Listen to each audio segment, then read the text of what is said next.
नमस्कार। मैं डॉक्टर सौरभ शर्मा, सहआचार्य इतिहास।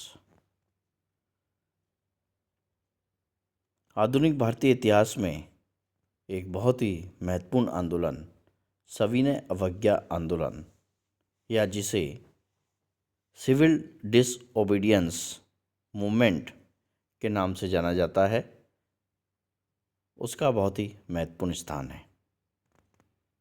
1930 ईस्वी से 1934 ईस्वी का 4 वर्ष का समय सविनय अवज्ञा आंदोलन की गतिविधियों की दृष्टि से महत्वपूर्ण समय है। आज हम इसी आंदोलन के प्रमुख पक्षों को देखने का प्रयास करेंगे। वस्तुतः सविनय अवज्ञा आंदोलन का प्रारंभ कैसे हुआ? इस आंदोलन का प्रारंभ करने से पूर्व महात्मा गांधी ने ब्रिटिश सरकार के समक्ष 11 मांगों का एक ज्ञापन प्रस्तुत किया। हालांकि यहाँ ये बात विशेष रूप से ध्यान देने योग्य है कि इस 11 मांगों में पूर्ण स्वराज्य की मांग सम्मिलित नहीं थी। ये 11 सूत्री मांगे कौन सी थी, तो इनको देखेंगे। 11 सूत्री मांगे निम्नानुसार थी। पहला, भू राजस्व में 50% की कमी, नमक कर तथा नमक पर सरकारी एकाधिकार की समाप्ति, तटीय व्यापार में भारतीयों के लिए आरक्षण, स्टर्लिंग विनिमय दर में कमी, देशी वस्त्र उद्योग को संरक्षण, सैनिक खर्च में 50% तक की कमी, सिविल प्रशासन के व्यय में 50% की कटौती, पूर्ण नशाबंदी, सभी राजनीतिक कैदियों की सामान्य माफ़ी, केंद्रीय गुप्तचर विभाग में परिवर्तन और आर्म्स एक्ट में परिवर्तन के द्वारा भारतीयों को आत्मरक्षा में हथियार रखने का अधिकार देना। यहाँ पर हम ये देखें कि जो ये मांगे थी, इसमें से प्रथम 2 मांगे जो थी वो किसानों के हित से संबद्ध थी।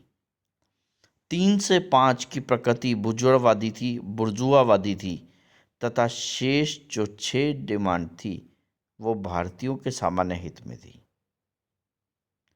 41 दिनों तक अपनी मांगों पर ब्रिटिश सरकार की प्रतिक्रिया की प्रतीक्षा की महात्मा गांधी ने, और कोई जवाब नहीं मिलने पर मार्च 1930 को साबरमती से अपनी ऐतिहासिक दांडी यात्रा प्रारंभ की और 6 अप्रैल को नमक कानून का उल्लंघन किया और इस आंदोलन का श्री गणेश कर दिया। इस आंदोलन के कुछ प्रमुख चरण थे, जिसमें प्रथम चरण था मार्च 1930 से सितंबर 1930 तक का। इस प्रथम चरण में शहरी मध्यम वर्ग में व्यापक सक्रियता देखी गई। उन्होंने गांव-गांव गए लोगों को कहा कि नमक कर नहीं देना है, राजस्व का भुगतान नहीं करना है और शराब की दुकानों पर धरना देना है और चौकीदारी टैक्स का भुगतान नहीं करना है। ऐसे मामलों में किसान और मजदूरों को संगठित करने का प्रयास किया। द्वितीय चरण अप्रैल 1930 से मार्च 1931 तक का समय था। इसमें बुर्जुआ वर्ग इस आंदोलन से पीछे हटने लगा और अंग्रेजों से किसी प्रकार का समझौता करने का प्रयास करने लगा, और इसी प्रयास का एक अंतिम परिणाम जो था वो गांधी इरविन पैक्ट था। तीसरा चरण या तृतीय चरण 1932 से अप्रैल 1934 ईस्वी तक का था। इस चरण में अंग्रेजों ने इस आंदोलन के दमन के लिए अपने दमनात्मक उपायों को तेज कर दिया। हजारों कार्यकर्ताओं को गिरफ्तार कर लिया गया। अंततः 1934 ईस्वी में कांग्रेस ने इस आंदोलन को वापस ले लिया। गांधी इरविन पैक्ट सर तेज बहादुर सप्रू, डॉक्टर जयकर तथा कुछ अन्य लोगों के प्रयासों के कारण मार्च 1931 ईस्वी में गांधी इरविन समझौता संपन्न हुआ। इस समझौते में निम्नलिखित मुद्दों पर विशेष रूप से सहमति बनी। पहला मुद्दा, इसी सभी प्रकार के अध्यादेश तथा निषेधाज्ञा वापस ले ली जाए। हिंसा की गतिविधियों में शामिल लोगों को छोड़कर शेष सभी राजनीतिक कैदियों को रिहा कर दिया जाए। सत्याग्रहियों की संपत्ति, जो जब्त संपत्ति है, उन्हें वापस कर दी जाएगी। शराब तथा विदेशी वस्तुओं की दुकानों पर शांतिपूर्ण धरने की अनुमति दी जाएगी। समुद्र तट से एक निश्चित दूरी तक निवास करने वाले लोगों को नमक बनाने का अधिकार होगा।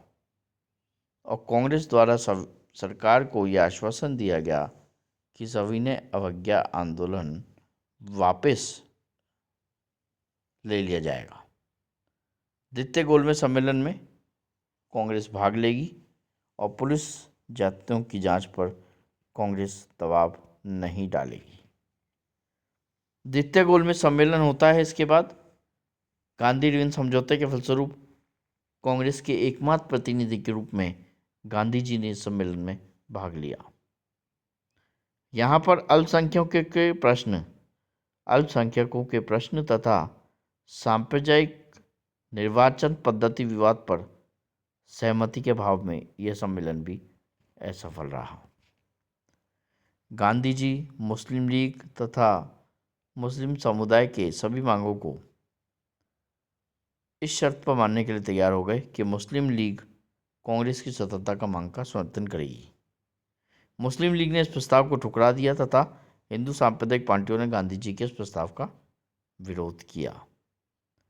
संघीय प्रणाली की स्थापना के संबंध में देशी राज्यों ने प्रथम सम्मेलन की अपेक्षा कम रुचि दिखाई।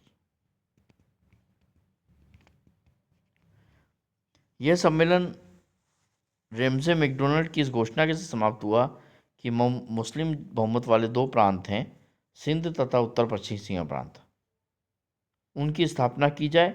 एक इंडियन कंसल्टेटिव कमेटी की नियुक्ति की जाए और अगर भारतीय राजनीतिक दल सांप्रदायिक मामलों को सुलझाने में असफल रहे तो सरकार एक समान सांप्रदायिक पंचायत की घोषणा करेगी।